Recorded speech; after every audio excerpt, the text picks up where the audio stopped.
Selamat datang saudara-saudari. Hari ini kita mau mendengar Ibrani babak ke-11. Iman. Beriman bererti yakin sungguh-sungguh akan perkara-perkara yang diharapkan dan mempunyai kepastian akan perkara-perkara yang tidak dapat kita lihat. Itu adalah iman. Kerana beriman, nenek moyang kita diperkenankan oleh Allah. Kerana beriman, kita mengerti bahawa alam ini diciptakan oleh firman Allah. Maka apa yang dapat dilihat dijadikan daripada apa yang tidak dapat dilihat. Kerana beriman, Habil mempersembahkan korban yang lebih baik daripada korban yang dipersembahkan oleh Kain kepada Allah. Dengan imannya itu, Habil diterima oleh Allah sebagai orang yang baik, oleh sebab Allah menerima persembahannya. Kerana imannya itu, Habil masih berkata-kata sampai sekarang, meskipun dia sudah meninggal. Kerana beriman, Hanok tidak mati. Sebaliknya, dia diangkat dan dibawa kepada Allah. Tidak seorang pun dapat menjumpainya kerana dia sudah diangkat oleh Allah. Di dalam Alkitab tertulis bahawa sebelum Hanok diangkat, dia menyenangkan hati Allah. Tanpa iman, tidak seorang pun dapat menyenangkan hati Allah. Orang yang datang kepada Allah mesti percaya bahawa Allah wujud dan bahawa Allah menganugerahi orang yang mencarinya. Kerana beriman, Nuh mendengarkan amaran Allah tentang perkara-perkara pada masa depan yang belum dilihatnya. Nuh taat kepada Allah, lalu membina sebuah bahtera yang kemudian menyelamatkan dia dan keluarganya. Dengan demikian, dunia dihukum. Dan kerana imannya, Nuh dinyatakan oleh Allah sebagai orang yang baik. Kerana beriman, Abraham mentaati Allah ketika Allah memanggilnya dan menyuruhnya pergi ke negeri yang dijanjikan oleh Allah kepadanya. Abraham meninggalkan negerinya tanpa mengetahui di mana dia akan pergi.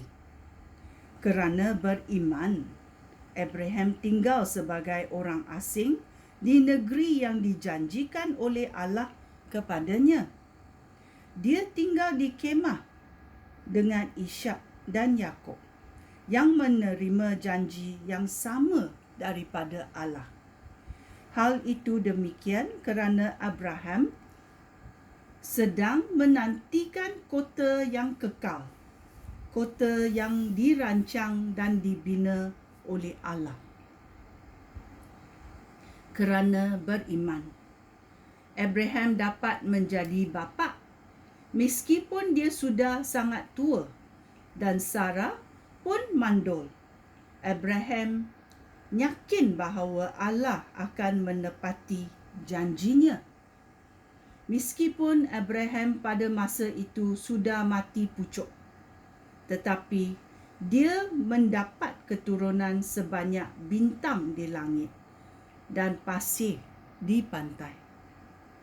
Semua orang ini beriman sampai mati. Mereka tidak menerima perkara-perkara yang dijanjikan oleh Allah, tetapi dari jauh mereka nampak dan menyambutnya. Mereka mengaku dengan terang-terang bahawa mereka hanyalah orang asing dan penggembara di bumi ini. Orang yang berkata demikian menunjukkan dengan jelas bahawa mereka sedang mencari negeri yang akan menjadi tanah air mereka. Mereka tidak selalu memikirkan negeri yang sudah ditinggalkan. Jika mereka selalu memikirnya, mereka berpeluang kembali ke negeri itu.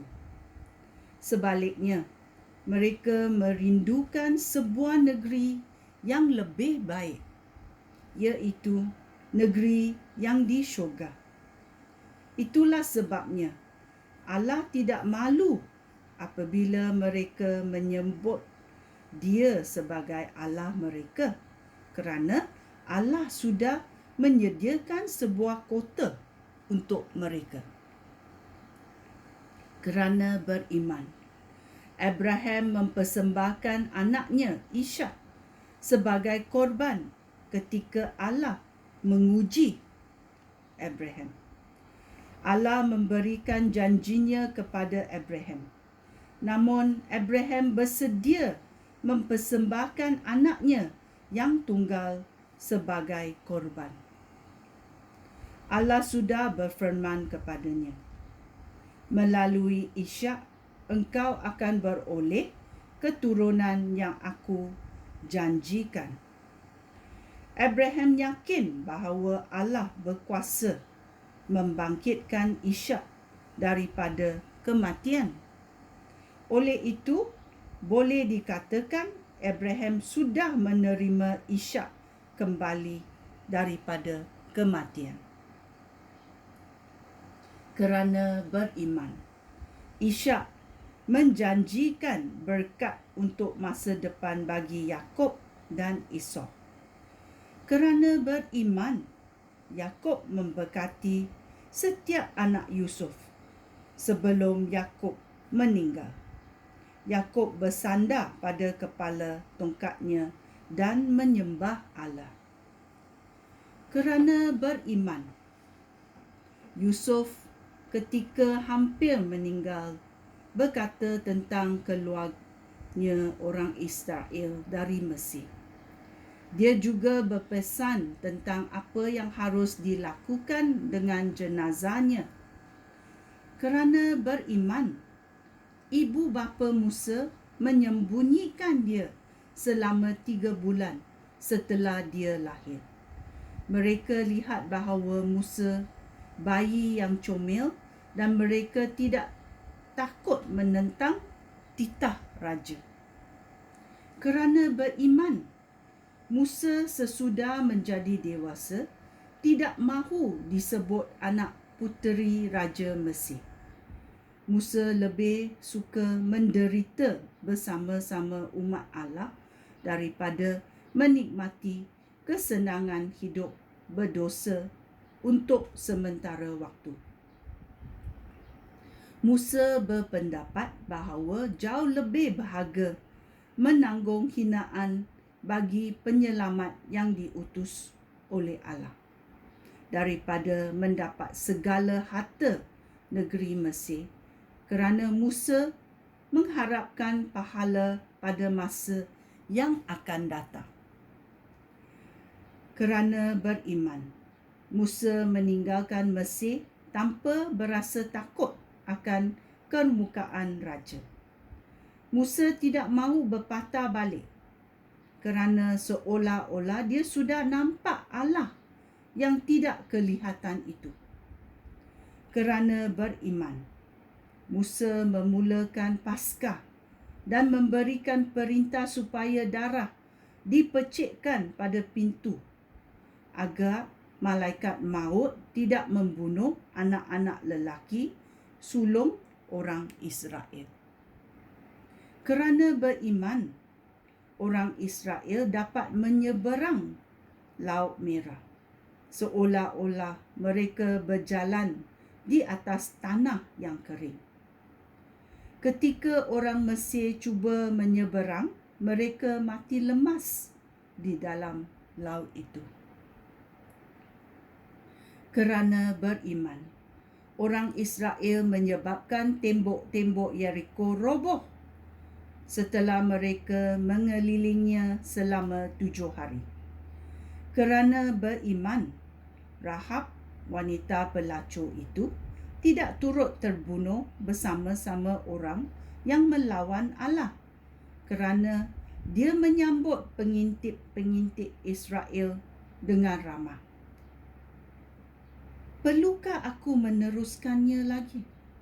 Masa tidak cukup bagiku untuk bertutur tentang Gideon, Barak, Simson, Yafta, Daud, Samuel dan nabi-nabi. Kerana beriman, mereka mengalahkan negeri-negeri. Mereka melakukan apa yang benar. Oleh itu, mereka menerima apa yang dijanjikan oleh Allah. Mereka menutup mulut singa, memadamkan api yang dahsyat, dan menyelamatkan diri daripada tikaman pedang.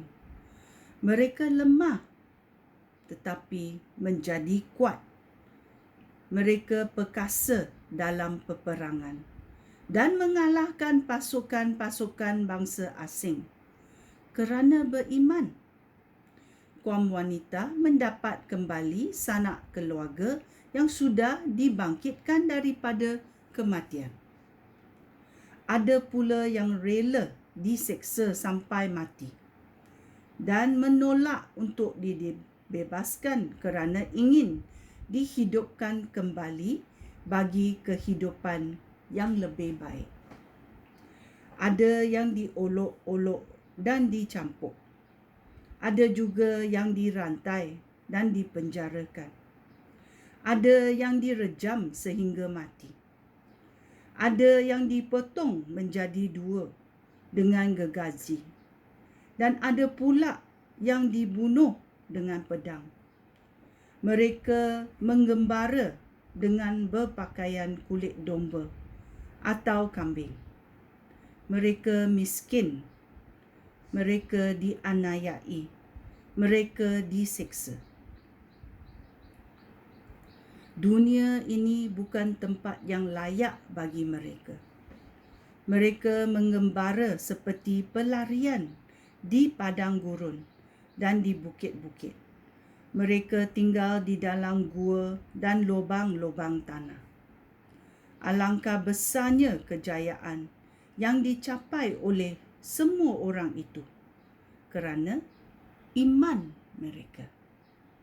Namun, mereka tidak menerima apa yang dijanjikan oleh Allah, kerana Allah mempunyai rancangan yang lebih baik bagi kita. Dia merancang bahawa hanya bersama-sama kita mereka akan menjadi sempurna. Ya, bila Allah bercakap bersama-sama kita, itu bermaksud Allah Bapa, Yesus Kristus dan Roh Kudus Allah. Ya, Allah mempunyai rancangan yang lebih baik bagi kita. Dia merancang bahawa hanya bersama-sama Allah Bapa di syurga, Yesus Kristus dan Roh Kudus kita dapat menjadi sempurna. Ini adalah Ibrani babak ke-11 yang mengatakan iman itu sangat penting. Sekian, terima kasih. Shalom.